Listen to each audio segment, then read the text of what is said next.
नमस्कार, आप देख रहे हैं ग्रेडिज्म वर्चुअल। मैं पंकज खजूरिया। जम्मू कश्मीर में डेली वेजेस का मुद्दा इस समय जोर शोर पे है। चाहे राजनीतिक दल की बात हो या डेली वेजेस की बात हो या सिविल सोसाइटीज की बात हो, हर कोई इस मुद्दे के ऊपर जोर शोर से बातचीत कर रहा है और कह रहा है कि जल्द से जल्द इस मुद्दे को हल किया जाना चाहिए। हालांकि भारतीय जनता पार्टी की बात करूं तो उनका भी यही कहना है कि इनको जल्द से जल्द जो है हल किया जाना चाहिए इस मुद्दे को, और बाकी अपोजिशन पार्टी भी यही चाह रही है। वहीं बात करूं न्यूली जो जम्मू कश्मीर में इस समय अपना बेस बना रही पार्टी है आम आदमी पार्टी, वो आए दिन डेली वेजेस के मुद्दे को उठाते रहते हैं। इसी के चलते आज एक प्रेस वार्ता की गई। जो स्टेट स्पोक्स पर्सन है आम आदमी पार्टी से जम्मू कश्मीर से, अपुल सिंह, क्या कुछ कहते हैं जानने की कोशिश करेंगे। लेकिन डेली वेजेस के मुद्दे की क्या राजनीति हो रही है, मैं जरूर जानना चाहूंगा किस तरीके से डेली वेजेस के मुद्दे को जो है आम आदमी पार्टी उठाने की कोशिश कर रही है। देखिए, हमने आज इस प्रेस कॉन्फ्रेंस में मैंने बहुत ही कैटेगोरिकली एक्सप्लेन किया that daily wages is not a political issue, it is a humanitarian issue. आपको इसे संवेदनशीलता के साथ देखना होगा।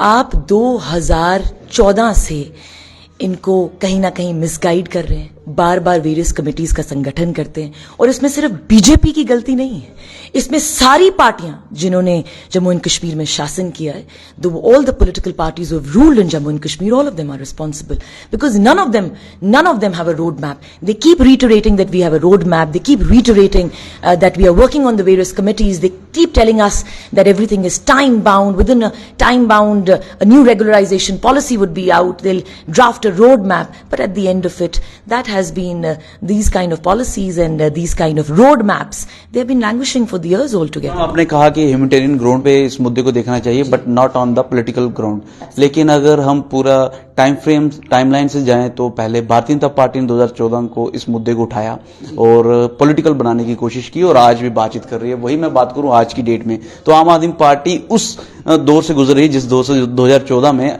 भारतीय जनता पार्टी गुजरी थी। तो कहीं ना कहीं पॉलिटिकल मुद्दा तो है। ये मैं बिल्कुल एग्री नहीं करूंगी।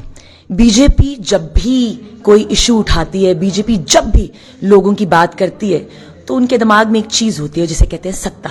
उनके लिए सत्ता वर्चस्व की लड़ाई है। Aam Aadmi Party is not here for politics, we are here to change the politics. हम पॉलिटिक्स करने नहीं है, हम अपने करियर्स छोड़ के आए हैं। पॉलिटिक्स हमारे लिए एक प्रोफेशन नहीं है, इट्स अ सर्विस।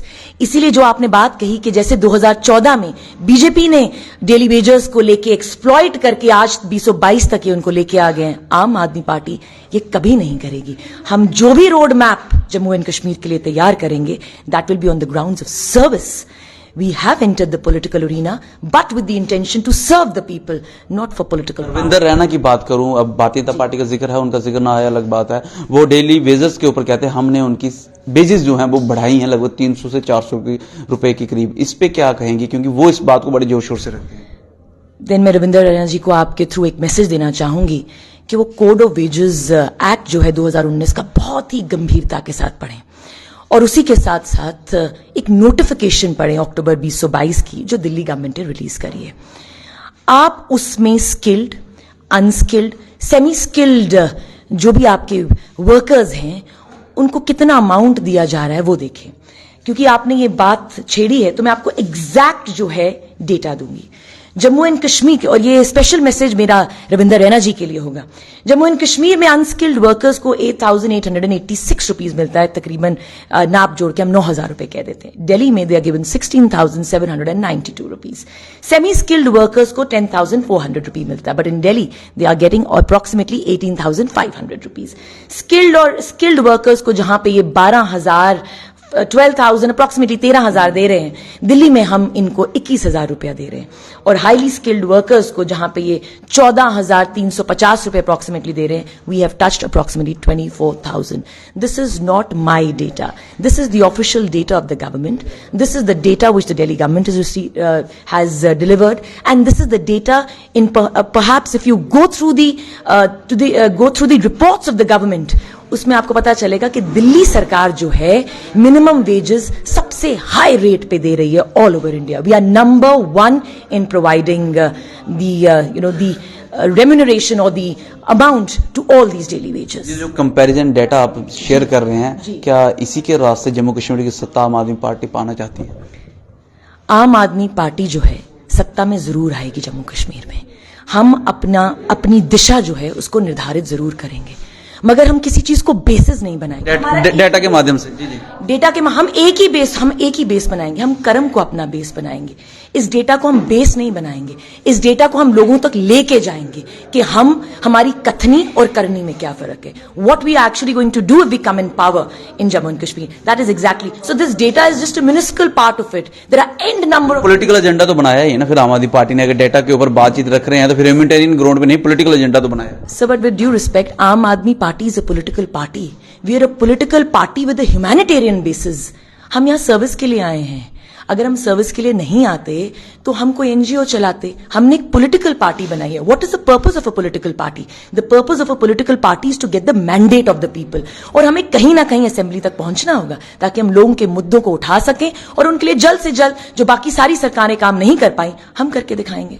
हमें असेंबली तक पहुंचना होगा और लोगों के मुद्दों को उठाना होगा, जो बाकी सरकारों ने काम नहीं किया वो काम करना होगा। हालांकि यही बात जो है वो 2014 में भारतीय जनता पार्टी द्वारा कही जा रही थी और अब 2022 में आम आदमी पार्टी इस बात को बड़े जोर शोर से रख रही है और डेली वेजेस के मुद्दे को जो है वो जोर शोर से उठाने की कोशिश कर रहे हैं। हालांकि मिनिमम वेजेस एक्ट जो है जम्मू कश्मीर में लागू नहीं है। शायद ये भी एक वजह रह सकती है कि आम आदमी पार्टी इस चीज को, इस मौके को कैपिटलाइज करने की कोशिश कर रही है। आखिरी सवाल रहेगा मैम आपसे, भारतीय जनता पार्टी ने कमेटी गठित की है, इस कमेटी को आप कैसे देखते हैं बीइंग ए आम Aadmi party leader? Being an आम आदमी पार्टी स्पोक्स पर्सन और एक वकील के तौर पे भी देखिए, मैंने अपनी पूरी अच्छा मैम ना वकील भी है, मैं बता दूं आपको, इसलिए बड़े डाटा जो है बड़ा कंपैरेटिवली दिखा रहे हैं। जी जी।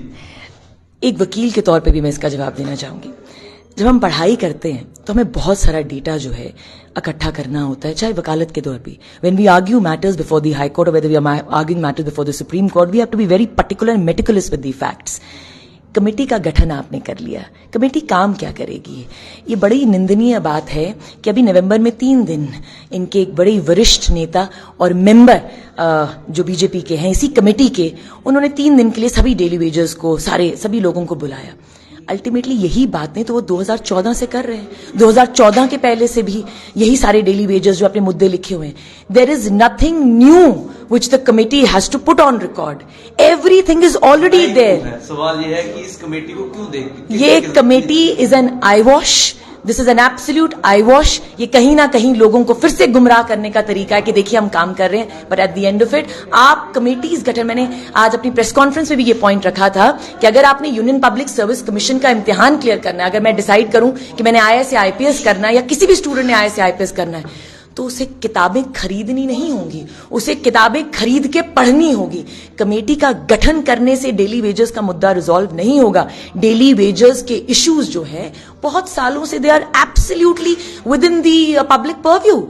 अब जो भी पब्लिक परव्यू में है आप उसके ऊपर डिसीजन लें। So what is awaited is a decision, not the constitution of the committee. So it's an absolute I wash which the BJP is doing. राजनीति बड़ा महत्वपूर्ण और बड़ा है अजीबोगरीब का खेल भी है, जहां आरोप प्रत्यारोप लगे रहते हैं। जहां एक तरफ एक पार्टी कमेटी गठित करती है डेली वेजेस के मुद्दे को जोर शोर से उठाने के लिए, उसको हल करने के लिए, वहीं दूसरी पार्टी कहती है कि it is an I wash. बहरहाल आप क्या सोचते हैं हमें जरूर बताइएगा। लेकिन डेली वेजेस की इस लड़ाई में इस समय जहां बीजेपी की कमेटी गठित है वहीं अपोजिशन पार्टी इस मुद्दे को बड़ा जोर शोर से उठा रही है। आम आदमी पार्टी कह रही है अगर वह सत्ता में आते हैं तो एक कंपैरेटिव डाटा उन्होंने दिल्ली के साथ पेश किया है, जिसमें स्किल्ड अनस्किल्ड लेबर्स और बड़े सारे उसमें जो कैटेगरी करके दिखाए हुए हैं, उनके हिसाब से वह इस प्रकार की वेजेस जो है उपलब्ध करवाएंगे। बहरहाल आपकी वैल्यूएबल राय हमें जरूर दीजिएगा कमेंट सेक्शन में कमेंट करके। वीडियो को लाइक और शेयर करना ना भूलिएगा।